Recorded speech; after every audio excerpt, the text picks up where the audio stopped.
मराठा समाजाच्या आरक्षणाचा लढा अंतिम टप्प्यात आला असतानाच आता धनगर समाज देखील आक्रमक झालेला आहे। आज पंढरपूरमध्ये राज्यव्यापी बैठक त्यांनी आयोजित केलेली आहे। त्या बैठकीसाठी राज्यभरातून अनेक नेते असतील, कार्यकर्ते यायला सुरुवात झालेली आहे। आपल्याबरोबर काही असेच नेते आपल्याबरोबर काय सांगताल, आज तुमची बैठक आयोजित केलेली काय नक्की भूमिका असणार आहे? आज राज्यभरातून विविध पक्षाचे धनगर समाजामध्ये काम करणारे सर्व पदाधिकारी आज आम्ही निमंत्रित दिलेलं आहे। वेळोवेळी आंदोलन झाली, परंतु सरकारने कुठल्याही प्रकारची गांभीर्याने हे नोंद घेतलेली नाही आहे। त्यामुळं आज एक अंतिम लढ्याचा इशारा आम्ही सर्वजण मिळून देतो आहोत की सर्वच पक्षांना म्हणजे काँग्रेस, राष्ट्रवादी, भाजप आणि शिवसेना यांनी आश्वासनं प्रत्येकाने लेखी दिलेली आहेत, तोंडी दिलेली आहेत, मीटिंग घेतलेल्या आहेत, परंतु निर्णय काय होत नाहीत। या संदर्भात आज आम्ही बैठक घेऊन या बैठकीतून आम्ही जो निर्णय होईल तो महाराष्ट्रभराची अंमलबजावणी होणार आहे आणि सर्व नेते मंडळी त्याला बांधील राहतील।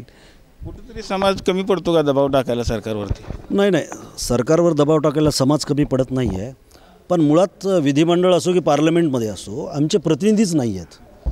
कारण आज सगळं भांडवली राजकारण आहे आणि आम्ही आर्थिकदृष्ट्या दुबळे बनलो, त्या व्यवस्थेनं कधी आम्हाला स्वीकारलेलं नाही। साधी ही गोष्ट आपल्याला सांगतो की धनगड नावाची कुठली जमातच अस्तित्वात नाही, ना ती महाराष्ट्रात आहे ना भारतात आहे ना जगात आहे। कुठेही अस्तित्वात नसणाऱ्या जमातीला आरक्षण दिलं जातं, ही एक प्रकारची थट्टा आहे या आरक्षण तत्वाची। परंतु याच्याबद्दलही सरकार काही जागरूक नाही आहे, याच्याबद्दल कोणी काही करायला तयार नाही आहे। म्हणून आता आम्हाला जनता म्हणून आम्ही या महाराष्ट्रातले फुले शाहू आंबेडकरांच्या या महाराष्ट्रामध्ये आमच्या प्रगतीला तुम्ही विचारात घेणार आहेत की नाही, हा मुख्य मध्यवर्ती प्रश्न घेऊन आम्ही या ठिकाणी जमलेलो आहोत। आमच्या आरक्षणाचा तिढा जर सुटला तर निश्चितपणाने आमच्या प्रगतीला वेग येणार आहे, परंतु आरक्षणाचा तिढा 75वर तर सुटत नाही, याचा अर्थ 2 कोटी धनगरांची तुम्ही टिंगलटवाळी करताय, सगळेच पक्ष करतायत। त्यामुळे याच्यातून कोणीही सुटणार नाही, याचा कोणाला फायदा द्यायचा कोणाला तोटा करायचा या भूमिकेत आम्ही नाही आहोत। आम्हाला फक्त आमच्या प्रगतीच्या दृष्टिकोनातून एक नवी व्यवस्था इथे जर उदयाला येत नसेल तर मग आपण काय करायचं या भूमिकेवरती आम्ही आलेलो आहोत आणि त्यामुळे जो निर्णय होईल तो संपूर्णतः समाजाच्या मनाचा हुंकार असणारा निर्णय आम्ही निश्चितपणाने या ठिकाणी करू। बैठकीकडे संपूर्ण राज्याचं लक्ष लागलेलं आहे, काय नक्की या बैठकीतून फलित प्राप्त होईल? या बैठकीमधून महाराष्ट्रातील धनगर समाजाला एक प्रकारचं दिशादर्शन होणार आहे की येणाऱ्या कालावधीमध्ये धनगर समाजानं कुठली भूमिका घेऊन पुढे जायचं आहे। कारण 40 वर्षापासून हा चाललेला जो प्रश्न आहे, अनेक आंदोलनं झाली, अनेक उपोषणं झाली, अनेक प्रकारचे वेगवेगळ्या लोकशाही पद्धतीनं धनगर समाजानं व्यक्त होण्याचा कुठलाही मार्ग सोडलेला नाही।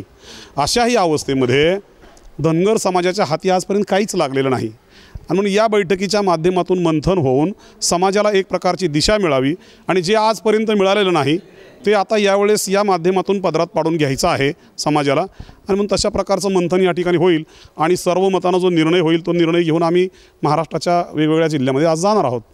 सरकारला काय आज अल्टिमेटम देणार का या बैठकीच्या माध्यमातून?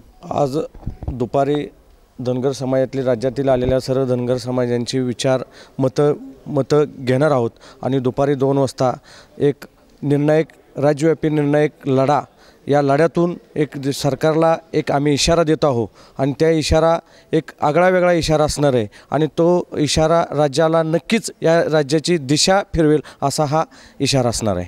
आजपर्यंतचे सगळे आंदोलन आपण बघितलं की महिलांनी देखील हाती घेतले होते, ह्याच्या पुढचं आंदोलन महिला हाती घेतील का? हो, घेणार आहे आम्ही इथं पुढचं पण, कारण अहिल्यादेवींच्या लेकी आम्ही सुद्धा आहोत। त्यामुळं आम्ही आता यांनी जो लढा उभा केला आहे तिथपर्यंत आम्ही त्यांच्या लढ्यासोबत आम्हीही त्या लढ्याच्या पुढे उभा राहू आणि आम्हीही त्यांच्यासोबत लढू।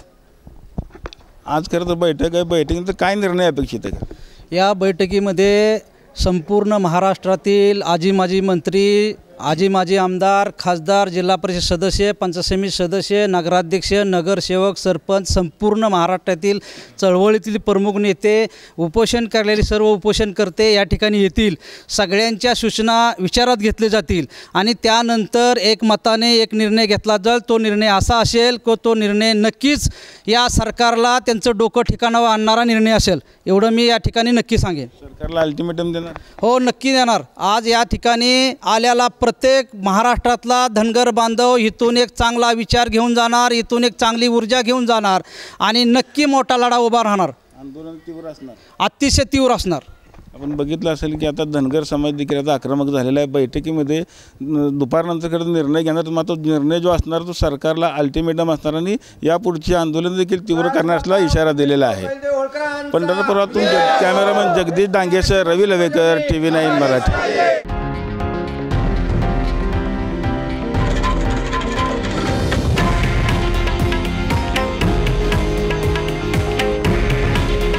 हे आहे देशातील नंबर 1 न्यूज नेटवर्क आणि आपण पाहत आहात TV9 मराठी.